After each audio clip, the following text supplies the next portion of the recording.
Europe 1, le 22-30. L'écho du jour, Jean-Michel Duez. Bonsoir Stéphane Sègre. Bonsoir. Vous êtes le directeur général de Decathlon France. Vous avez récemment publié vos résultats annuels. Qui ne connaît pas Decathlon, fondé en 1976. Depuis, évidemment, l'entreprise s'est développée. C'est la grande distribution appliquée aux articles de sport. Et Decathlon est maintenant devenu une enseigne d'un groupe qui est quand même beaucoup moins connu du grand public, en l'occurrence Oxylan. Alors, comment fonctionne Decathlon? Comment fonctionne ce groupe? Alors, en fait, effectivement, Decathlon est né en 1976 et il y a quelques années, on a créé une holding qui s'appelle Oxylan, dont Decathlon est une des filiales. Donc, Decathlon Monde, ça représente quand même 90% du business d'Oxylan. Et sous le chapeau Oxylan, en fait, il y a les différents métiers qu'on fait dans ce groupe. Il y a évidemment le métier de retail, donc c'est le magasin Decathlon, mais on est aussi concepteur de produits. Donc, on a différentes marques passion. Vous en connaissez peut-être. Toutes les marques qu'on trouve chez Decathlon, finalement, c'est ça? Une bonne partie des marques ouais. qu'on trouve chez Decathlon, parce qu'évidemment, on trouve nos marques propres. Vous connaissez peut-être Quechua, Between, etc. Mais on vend aussi des autres marques comme internationales. Alors, pour 2013, vous prévoyez 5 ouvertures de magasins en France. C'est quoi? C'est beaucoup? C'est peu? Est-ce que le marché est déjà saturé pour vous? Vous avez ouvert là où il fallait être? Ou est-ce que ce sont les effets de la crise? Alors aujourd'hui en France, c'est vrai qu'on a quelques magasins puisqu'on est à 256 à fin 2012. Maintenant, il reste des endroits où il n'y a pas de magasin Decathlon proche de nos clients. Donc il y a encore de quoi se développer. Donc effectivement, ça fait quelques années qu'on est sur un rythme entre 5 et 10 magasins, ça dépend des années. Et en 2013, on prévoit minimum 5 magasins. Ouais. Dans quelle région? Dans différentes régions de France. Et à terme, c'est quoi la 256? Donc on passera à 261 à la fin de l'année. Votre expansion maximale, ce serait quoi? En fait, c'est toujours un peu compliqué à dire parce que si on revenait 15 ans en arrière, je pense qu'on n'aurait pas imaginé faire autant de magasins. Mais au fur et à mesure de la notoriété de la marque, notre capacité à bien satisfaire nos clients, on se rend compte qu'on arrive à se mettre sur des poches de population plus petites qu'il y a 10 ans. Donc, en l'état actuel de notre savoir-faire, on peut imaginer encore 50 magasins, mais peut-être qu'on va arriver à trouver des niches d'excellence opérationnelles. Et puis la vente en ligne va aussi nous aider, je pense, à atteindre des poches qu'on ne peut pas toucher aujourd'hui. Ça veut dire qu'en fait, on commande sur Internet et on se fait livrer ou on va chercher ces articles en boutique? Oui, mais ça veut surtout dire qu'on peut imaginer qu'un jour, en fait, Internet va permettre au magasin d'être complètement cliquable. Et donc, finalement, le business model d'un magasin qui repose principalement sur du stock, c'est souvent un des éléments à prendre en compte quand on ouvre un magasin, c'est aussi le stock qu'il porte.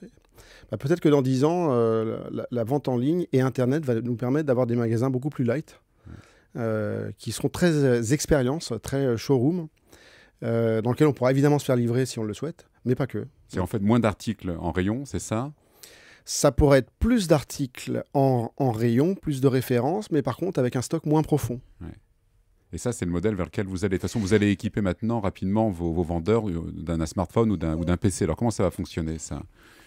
Alors, effectivement, on a les nouvelles technologies vont nous permettre d'être en relation avec les clients dans l'avenir beaucoup plus fréquemment que ce que nous l'étions hier. Si je fais un résumé, aujourd'hui, un client chez nous, ça vient entre 4 et 5 fois par an.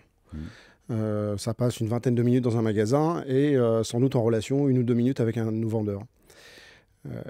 La digitalisation et toute la technologie qui se développe autour de la communication va nous permettre d'être en relation finalement quasiment 24 heures sur 24 avec nos clients. Donc ça va changer la façon d'appréhender à la fois le métier de nos vendeurs et effectivement le physique d'un magasin dans les 10 ans à venir. Alors 24 heures sur 24, mais pour échanger quelles informations? Ça peut être imaginer des événements clients-acteurs, par exemple. On fait déjà beaucoup d'événements dans nos magasins. On fait des départs de randonnée, on fait des départs de course à pied, on fait des départs de vélo. Donc on peut imaginer que au-delà d'une ouverture de magasin, à tout moment, un client pourra prendre rendez-vous et avec à la fois des gens de sa ville ou des gens du magasin et ma foi, aller courir ou partager une pratique de sport. Parce que Decathlon, effectivement, c'est aussi une nouvelle façon de concevoir la grande distribution. Vous offrez effectivement ces services. Vous avez ouvert des villages Oxylan où on peut pratiquer un ou des sports, c'est ça? Ah oui, effectivement, il y a un sens qui nous anime assez fortement chez Decathlon, c'est quand même de rendre le sport accessible au plus grand nombre. Donc, on l'a fait il y a 35 ans maintenant, en proposant évidemment sous le même toit plusieurs sports et surtout à des prix défiant toute concurrence. Donc ça, c'était la première clé d'accessibilité. Maintenant, rendre le sport accessible, encore plus aujourd'hui, ça peut être de faire goûter le sport à des gens qui n'en pratiquent pas. Et donc, nos magasins sont de plus en plus développés dans ce sens. C'est-à-dire qu'au-delà des événements qu'on y développe, qui sont capacités à essayer un sport sur place, le physique de nos magasins se développe dans ce sens. On a ce qu'on appelle des villages Oxylane en France. Concrètement, il y a un magasin de Decathlon et autour de ça, vous proposez des pratiques sportives. Et absolument. Ouais. Maintenant, dans le moindre magasin ouvert, maintenant, il y a un square. Il y a un petit square pour laisser nos clients tester des produits et des sports. Et sur des gros magasins, on fait des très grands squares qui peuvent ressembler quasiment à une prairie du sportive, dans lequel on peut trouver des terrains de foot. Ça se compte en hectares, là. Vos squares, c'est quand même généreux. Les plus grands squares vont à plus de 40 hectares, oui, absolument. Et c'est ça l'avenir de la grande distribution pour vous, ou c'est une façon de vous démarquer de vos concurrents, ou c'est une idée de génie? Je ne sais pas si c'est l'avenir de la grande distribution, mais en tout cas, on pense que c'est notre façon à nous de développer le sport en France, et pas que. Et on a la chance de vendre des produits et d'être sur un secteur dans lequel le test est très important. Donc on pense que c'est un des éléments qui sera très différenciant dans les années à venir. Et est-ce que vous tenez compte des critiques, des remarques de vos clients pour améliorer les produits? Oui, ça c'est très important. Decathlon est vraiment né sur la satisfaction de ses clients. D'ailleurs, sur le badge de chacun d'entre nous, il y a écrit sportif satisfait, c'est mon métier. En même temps, c'est un minimum que le client soit satisfait, non? C'est pas la base de votre métier? C'est effectivement la base de notre métier, mais je pense que nous, on le fait d'une manière assez profonde et assez sincère. Comment? Alors, ça passe déjà par le recrutement. C'est-à-dire qu'on fait très attention dans notre recrutement à prendre déjà des personnalités et des gens qui ont dans leur moteur, leur façon de fonctionner, l'envie de rendre service. Ça, c'est très important. Et à partir de ce recrutement qui est assez exigeant, on forme et on manage l'ensemble de nos équipes en étant très concentré sur le client. On le fait à la fois en magasin, mais aussi à travers le développement de nos produits en marque propre, puisque nos marques propres, pour bien comprendre, si je prends Tribord, qui est la marque de nos sports d'eau, Tribord est délocalisé aujourd'hui sur Hendaye, dans le sud-ouest de la France. Et pourquoi on l'a fait alors que la majeure partie de nos marques sont sur l'agglomération de Lille? Tout simplement pour être au cœur des pratiquants. Et tous nos produits sont développés en partenariat et en écoutant nos pratiquants. En fait, cette génétique de l'écoute du client, on l'a exportée jusqu'à l'écoute du pratiquant. C'est réellement une génétique de l'entreprise. L'innovation, c'est le nerf de la guerre pour vous. Alors, l'innovation, c'est effectivement un élément très important pour nous. 30% de nos investissements dans nos produits sont sur des segments d'innovation. Donc les gens ne le savent peut-être pas, mais nos produits sont vraiment développés à partir d'une recherche fondamentale sur le corps humain. Donc on a des équipes d'ingénieurs qui travaillent sur le corps humain. Et derrière, en partenariat avec des pratiquants de très bon niveau, on arrive à bien comprendre, on essaye en tout cas de bien comprendre quelles sont leurs attentes, leurs problématiques quand ils pratiquent un sport. Et tout ça est fait de manière très scientifique. Alors quand vous prenez l'exemple de Tribord et de Hendaye, qu'est-ce qui est fabriqué, qu'est-ce qui est conçu à Hendaye? C'est un centre de recherche d'abord? En fait, 100% de la conception de nos produits sont faits. 100% de la conception de nos produits est faite sur la France, dans les différents sites de nos marques passion. Et puis après, elles sont développées dans différentes zones de la planète, selon l'endroit où on livre, puisqu'on est une entreprise très internationale, puisqu'on est ouvert sur quasiment 20 pays. Donc après, le lieu de production dépend du bassin d'appro. Alors qu'est-ce que vous répondez à ce débat justement du Made in France, vous qui délocalisez quand même la production à travers le monde? Vous vous sentez concerné?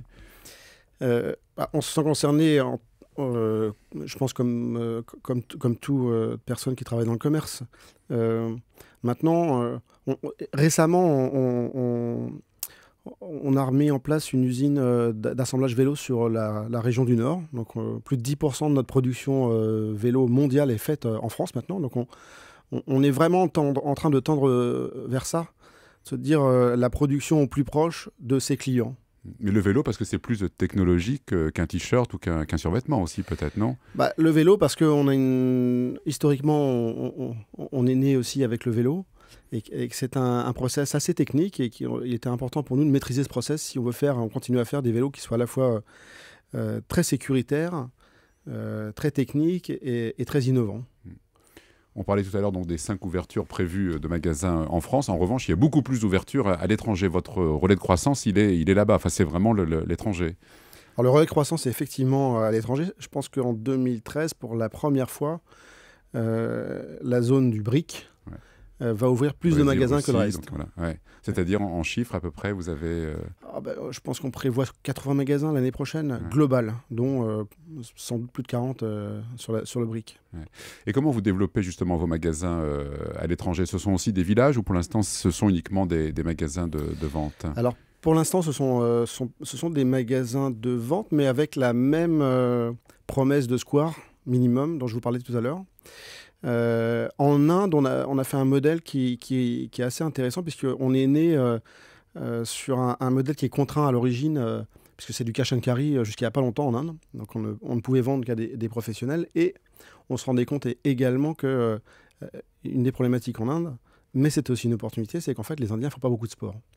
Et donc le patron de l'Inde, il a développé des magasins qui font 2000 m² avec un square sportif qui fait la même taille. Donc il est clairement, je fais découvrir le sport aux Indiens qui seront mes futurs clients. Et en France, justement, est-ce que vous diriez que les Français sont sportifs ou pas? Si je me réfère aux statistiques, elles disent que 8 Français sur 10 déclarent faire du sport. Après, en fréquence au moins hebdomadaire, on tombe à 6 sur 10. Donc ça veut dire qu'il y a encore de quoi essayer de convaincre nos clients qui ne sont pas sportifs ou pas suffisamment sportifs que faire du sport, c'est bon pour la santé, c'est bon pour le moral et que ça vaut beaucoup d'autres loisirs. Et quels sont les rayons les plus fréquentés? J'imagine que vous avez quand même une belle topographie, une belle géographie du sport, de la pratique du sport en France, non? On retrouve les rayons les plus fréquentés, on retrouve ce qui est le plus pratiqué en France, c'est-à-dire les sports de randonnée, les sports de natation et le vélo. C'est en général les 3 sports qui sont les plus pratiqués en France. Devant le football? Oui, absolument, devant le football. Il y a beaucoup de non-pratiquants en football. Beaucoup plus que de pratiquants. Bon. En France, vous avez environ 14 000 salariés. Ces 5 ouvertures de magasins vont créer combien d'emplois? Alors ça dépend de la taille des magasins, mais en général, un magasin, en moyenne, c'est 40 employés. Donc 5 x 4. Voilà, on arrive à 200 à peu près. Oui, absolument. Voilà. Et ce sont quel type de contrats? Ce sont des contrats à temps plein, des temps partiels, des CDI, des CDD? Alors les deux, on a des temps complets, on a des temps partiels, on a un peu de CDD parce qu'on a aussi une activité qui est assez saisonnière. Après, ce sont sur les métiers à la fois de vendeur, de responsable de rayon. Par contre, ce qui est important de signaler, c'est qu'on est une entreprise très intégrée. Et en fait, tous les gens qui travaillent dans le groupe sont issus de la filière magasin. Et derrière, quand on rentre chez nous, chez Decathlon, en fait, c'est une porte ouverte sur plus de 350 métiers. Puisqu'on fait à la fois des métiers de retail, mais on fait aussi des métiers de produits.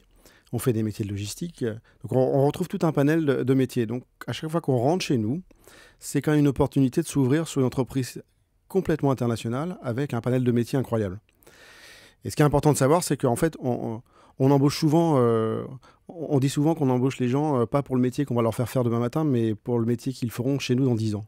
Mais la base commune, c'est le magasin. La base commune, c'est effectivement le magasin, parce que c'est essentiel pour nous que la rencontre avec le client ait réellement eu lieu à un moment de la carrière. C'est très important. Et il faut être sportif pour travailler chez Decathlon. Il faut être passionné de sport et il faut être passionné des clients. C'est très important. Et vous-même, vous êtes un passionné de sport? Oui, je suis un passionné de sport, absolument. Qu'est-ce que vous pratiquez, si ce n'est pas trop indiscret? Eh bien, j'adore les sports d'eau. Donc moi, j'adore notamment le surf. Donc je surfe dès que je peux. D'ailleurs, la semaine prochaine, j'y serai. Merci Stéphane Segre, directeur général de Decathlon France. Et vous pouvez retrouver cette interview sur le site internet d'Europe 1, europe1.fr. Merci. Merci.